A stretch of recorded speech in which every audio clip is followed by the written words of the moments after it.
You know exactly what you should eat. You know how to move and when you need to move your body. You know stress is sabotaging your sleep. So why can't you just do it consistently? Here's the wild thing, y'all. The problem isn't that there's something wrong with you or you just don't have the chutzpah to be disciplined. The real issue is that you're trying to be consistent with a plan that was designed for someone else's body, someone else's life, and someone else's identity. And that is why it keeps failing. Hey, y'all, I'm Jennifer Dent Brown. This is Stop Dieting Forever. Let's talk about why your consistency problem isn't actually a consistency problem at all. Let's get into it. Girl, if you're tired of losing the same 20 pounds over and over and over again, listen up. For years, I thought something was wrong with me. I kept promising this time would be different, only to find myself stress eating at the kitchen counter after a long, stressful day. I thought the problem was my body. I thought the problem was the diet I was on or my lack of discipline. But the truth, the real problem wasn't what I was doing. It was who I was being. When I finally stopped trying to fix my weight and started transforming my identity, everything changed. No more starting over on Monday. No more food guilt. No more feeling like I was fighting against myself. And now, that's exactly what I help my clients do. Welcome to Stop Dieting Forever, the podcast that helps you break free from self-sabotage, rewire your mindset, and reinvent yourself into the healthy, confident woman that you crave to be. I'm your host, Jennifer Dent Brown, certified life and weight loss coach, and I'm here to show you how to finally stop dieting forever. You ready? Let's dive in. Okay, you know, I like to keep it real. So let's keep it real right now. Every Monday, you're telling yourself, okay, this is the week. You've got your meal plan. You've got your workout schedule. Maybe you even have your lunches prepared ahead of time. But what happens? By Wednesday afternoon, you are elbow deep in office stress. You're in your coworker's candy bowl, pulling out the little mini Reese's, and you're wondering, like, why can't you just do what you say you're going to do?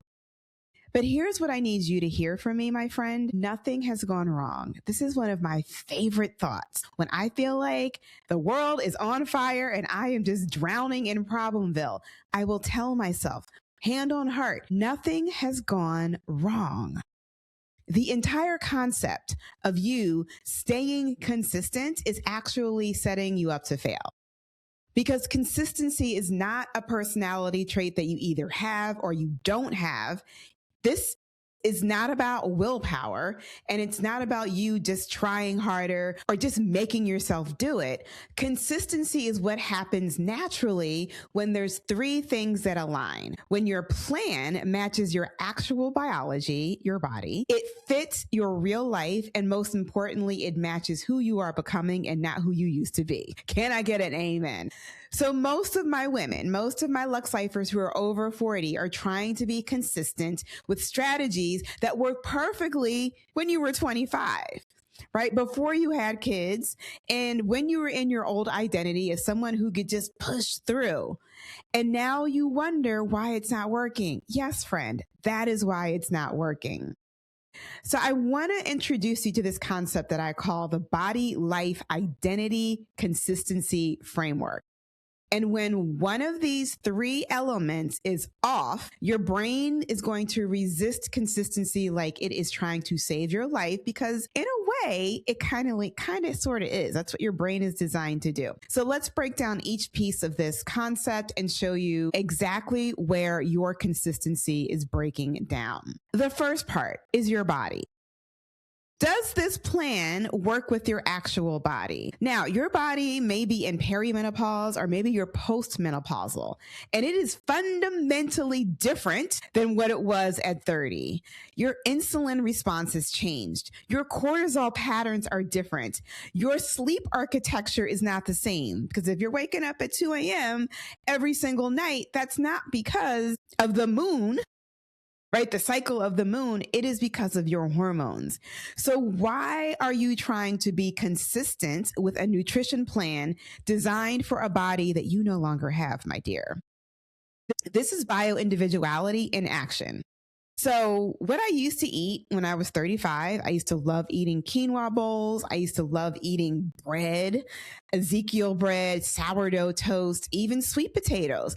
And I had to completely restructure that in my feeds. Not because these foods are inherently bad, because they're not. They're actually pretty good for most people, but because my body's response to them changed. So, I had to move them out of my energy foods to my fun foods, and I had to find slower digesting carbs that actually sustained my energy without the crash at the age in which I am in my perimenopausal body. So here's the biggest mistake that a lot of you all are making. You're thinking, well, if I just try harder, right? If I just cross my fingers, hope and pray that I'm going to be able to follow my schedule on Monday. You think that that's going to work. You think that your body is going to respond the way that it should. And your body doesn't read calorie counts on MyFitnessPal. It doesn't care what worked for your friend. It's only going to respond to your hormones, your insulin sensitivity, and your stress levels, and your sleep quality. So when you're trying to be consistent with foods that now spike your blood sugar, with foods that tank your energy at 3 p.m. in the afternoon and leave you starving by the time you get to dinner at 7, when you're trying to be consistent with these things that used to work for you before, your body is now going to override your willpower and your perfectly detailed plan every single time. And that is not a consistency problem. That is not something wrong with you. That is simply a body problem. It is a biology problem. So what I want you to do is I want you to start paying attention to how the foods that you're eating, how do they make you feel? Let's forget about the label. Let's forget about, what the research says about this particular food. Forget about whether you think it's healthy or not. And I want you to just keep note for 2 weeks, 14 days. I always like to give my clients, do an experiment for 14 days. You can do anything for 14 days and ask yourself these questions. What food sustained my energy for 3 to 4 hours after I consume them? Which foods left me hungry an hour later? What things made me crave sugar in the middle of the afternoon? And what helped me sleep versus what disrupted my sleep? Now, this is your data. When you collect this data and take these notes for the next 14 days, this belongs to you and your body, not a generic meal plan, not something that I'm saying, oh yeah, you should eat that. You should definitely not eat that. Not what worked for somebody else, because when your nutrition matches your biology, your consistency becomes so much easier because you're not fighting your body the entire time. Got it? Good. All right, let's look at part 2.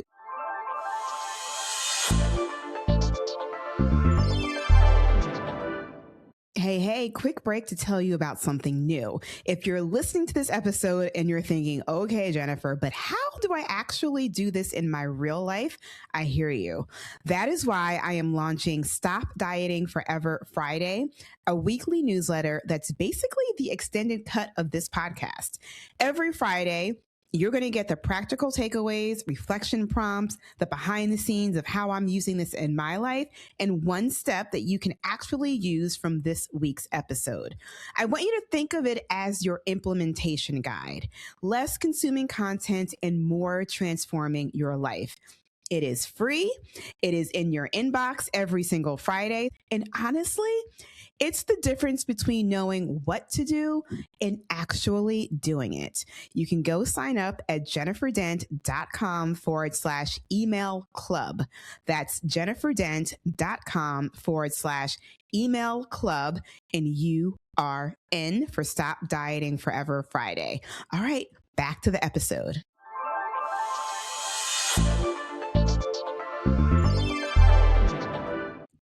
This is your life. Does this plan work with your actual life?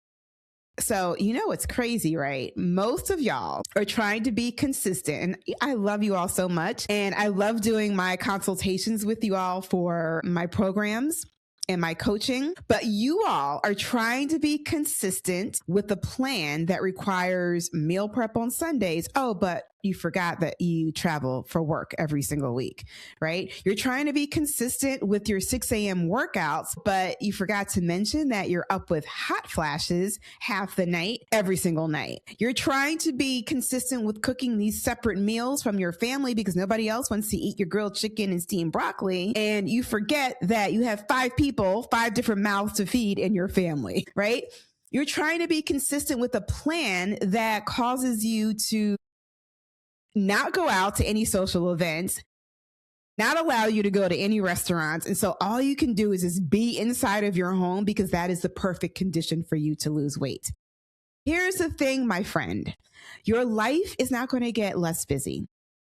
Like, it just isn't, unless you decide you're going to leave everything that you have right now and go off the grid and go, throw your phone in the river and go out in the forest somewhere. Your life is not going to get less busy. Your schedule is not going to magically become predictable. You need a plan that works in the chaos and not one that only works under perfect conditions. I remember when I was at the height of my career and I was traveling to different cities for work every single week. And I remember I was like, I just need to get back what we used to call in consulting on the beach. So when you were not assigned on a project, when you were in between projects, we would have a time where you got to work from home. And that would be considered you were on the beach. And I felt like that was the only time that I could be consistent with my eating. I could be consistent with my workouts because the conditions were right. But when I had to travel for work, I was eating in the airport, eating at hotels. I was traveling every single week on Monday, going to a different city and coming back home on Thursdays.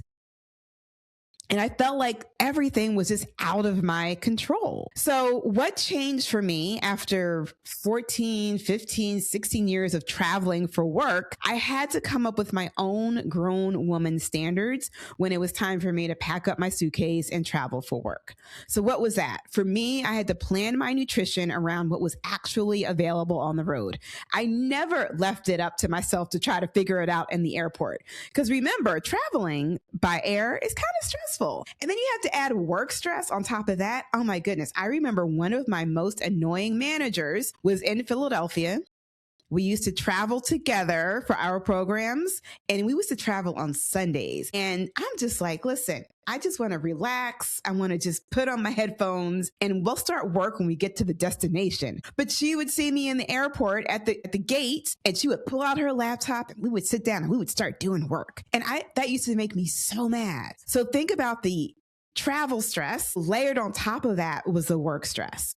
So I never figured out what I was going to eat and when I was in the airport when I was already stressed out. When I was on site for work, I created these rules for myself. I had a no dessert, 2 drink max rule every single day. I skipped the snacks because in these conference rooms and conferences I used to work with, snacks were everywhere. There's a plethora of snacks all day, every day. I used to skip the snacks and I piled on the protein during meal times so I wouldn't be tempted to eat the snacks. And the protein would help keep my energy high and my brain fog free. And so I was consistent because I implemented those grown woman standards. I created a plan that fit my real life at that moment and not some fantasy version of what I could only do when I was at home.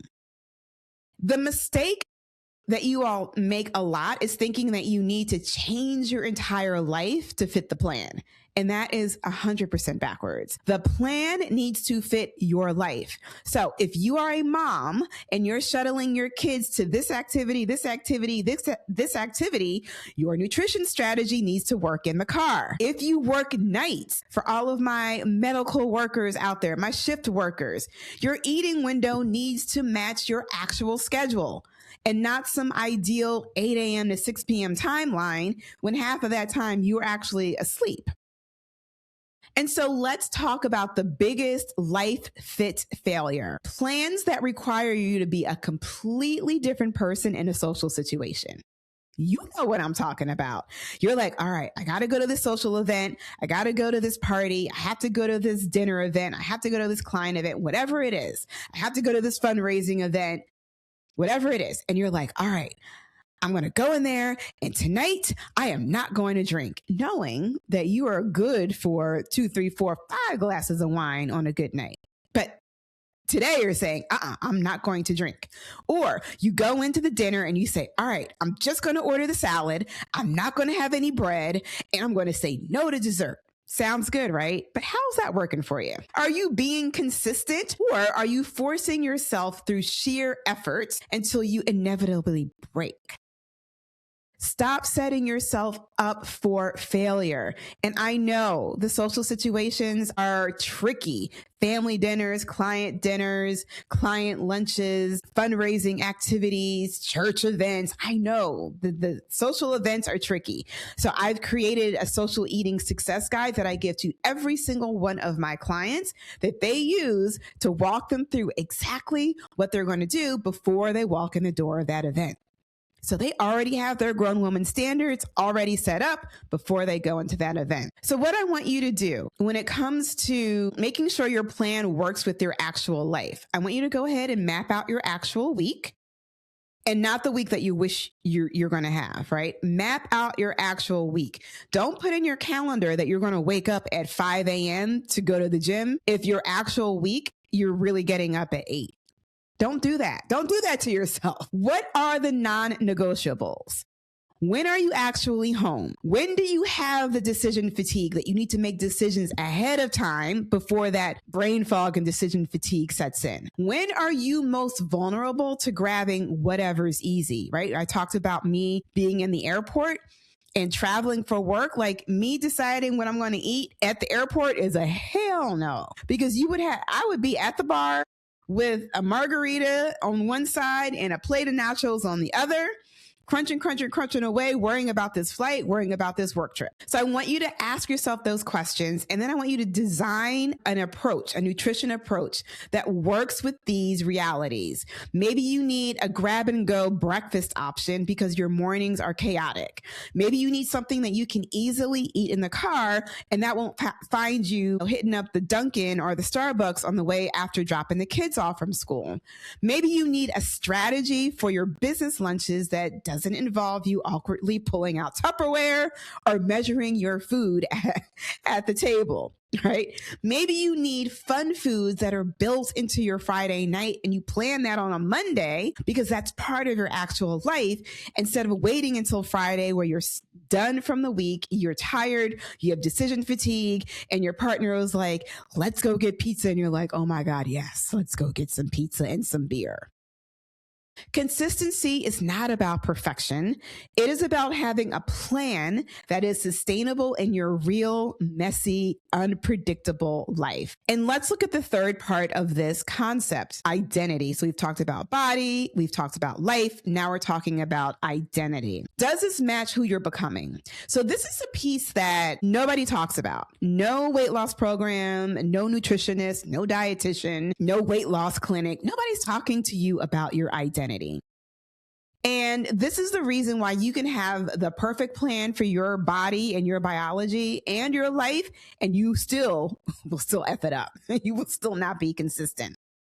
You are not trying to be the old you who could eat whatever you want and stay thin. You're not trying to be the one who has endless energy to power through. What you're doing and what I want you to focus on is that you're becoming your 2.0 identity.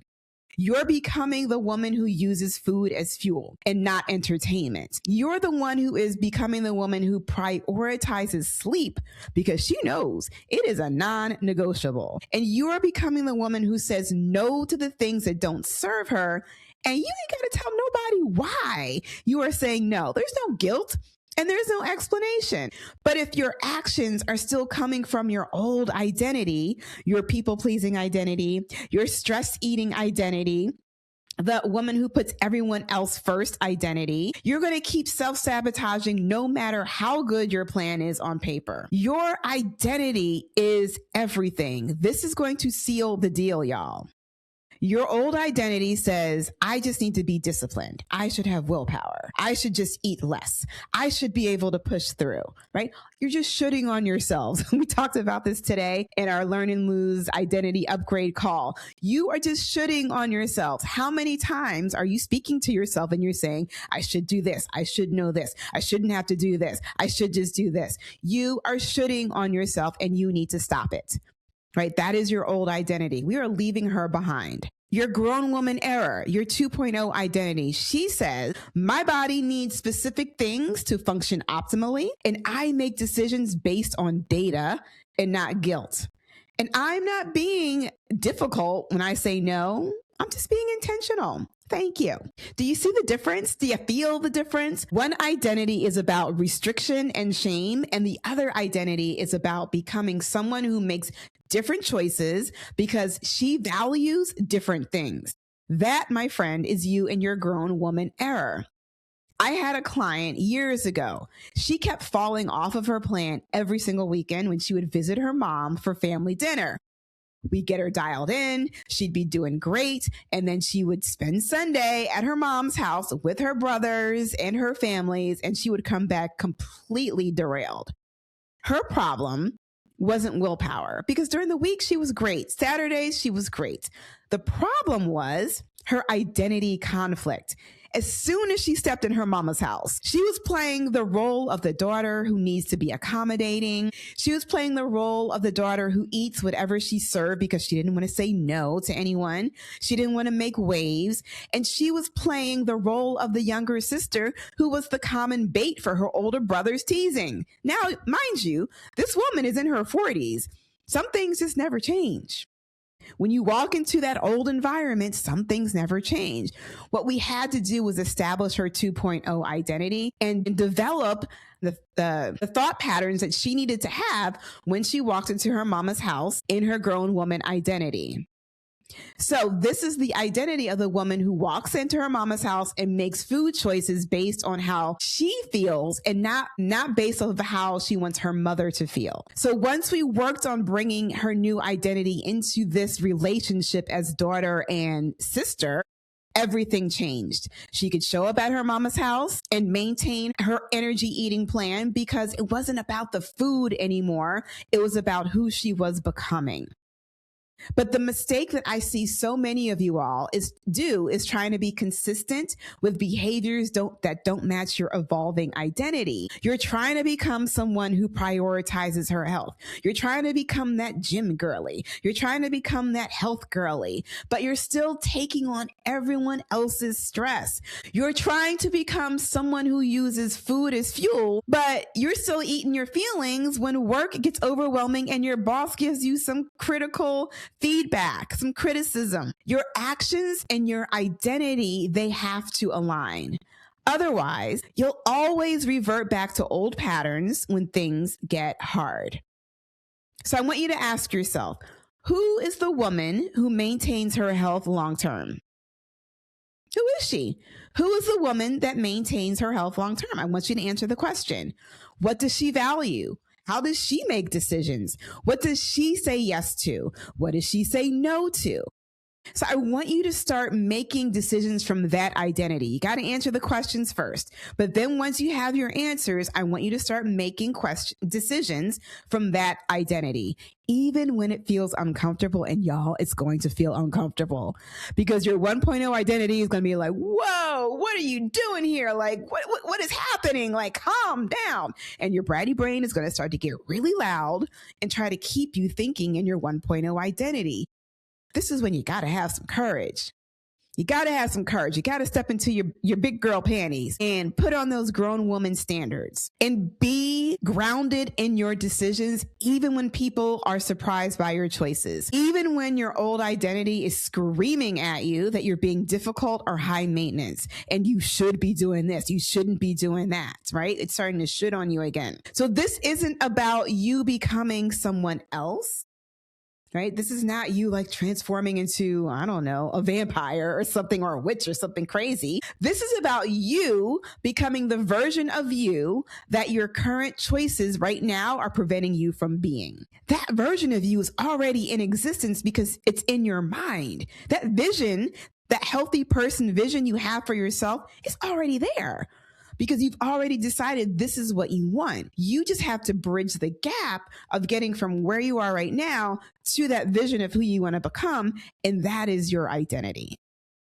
That is your identity. Okay, so this framework, the body life identity framework, it's exactly what I walk my clients through in private coaching, in my Forever Well private coaching container. Because here is what I have learned after coaching with gobs of women since 2014 on weight loss, how to lose weight. You already know what to do. There is a plethora of information out there on the internet. ChatGPT can be your fitness coach. Like, it can give you meal plans. That is not the problem. The issue is figuring out what actually works for your body, that fits your life, no matter what stage you're in, and aligns with who you are becoming.